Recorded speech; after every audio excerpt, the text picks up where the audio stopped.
I worked with Mike Morrison on his free throws. Coach of the year. In all seriousness, obviously we got to do a better job on the line. I thought after a very shaky start with basketball, we did a much better job of taking care of the ball and executing. We knew it was going to be one of those kind of games, a lot of fouls, a lot of free throws. Focused on defense, we focused on rebounding, and I thought we did a really good job, especially in the second half. We did a much better job.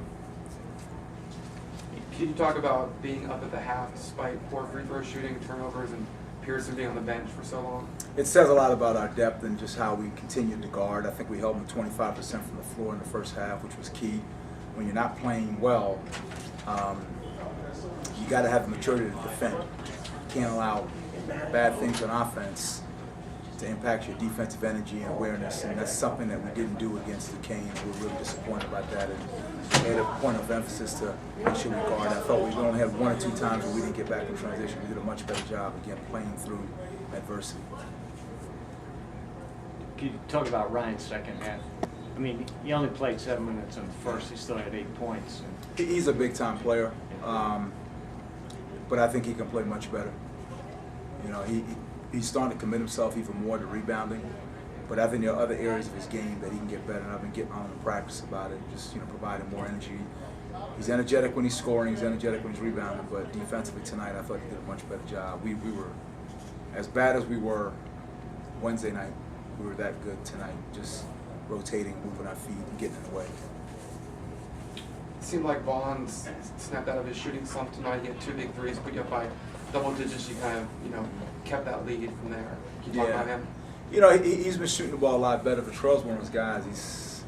It's kind of backwards with him. When he gets in the gym, he'll get in the gym and take 700 jump shots. You know, I found out he was coming late at night, getting a lot of extra shots up. So I basically limited his shooting to when we're in the gym with him, getting up 100, 200 shots. And I think that's kind of settled his body down. Even Debbie, our trainer, Debbie Cavato, was telling me that his body seems to be a little more stressed out than the rest of the guys. And we kind of figured out that he was sneaking in here late at night, getting up hundreds of shots. And I think that's part of the reason why his shot was so short. His body was worn out. So I think we've tapered some of that shooting back, and now he's starting to find that stroke again he had early in the year.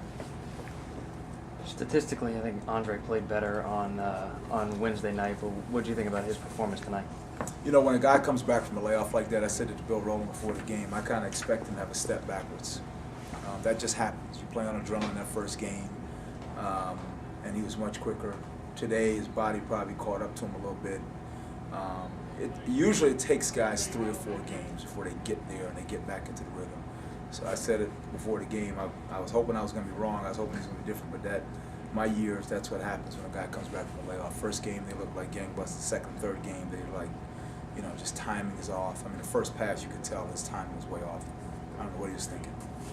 Timing was off, but they seemed a little looser coming straight out of the gate, especially when it got to 5-10 minutes. Was there anything before the game? I know they had Isaiah Tate they played with last year watching. Anything keep them a little looser today? I just thought we were more attentive on the defensive end.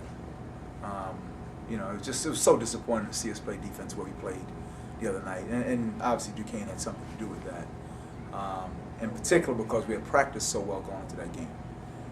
I don't know what it was. I don't know what to attribute it to, but we just didn't play well, and I just thought that their focus was on the defensive end. So no matter what was going on offense, missing free throws, turning the ball over, blowing layups, whatever, they had something to kind of focus and latch on to. And when you play like that, I think then it makes you looser. You got a goal in mind. All right, thanks. Thanks.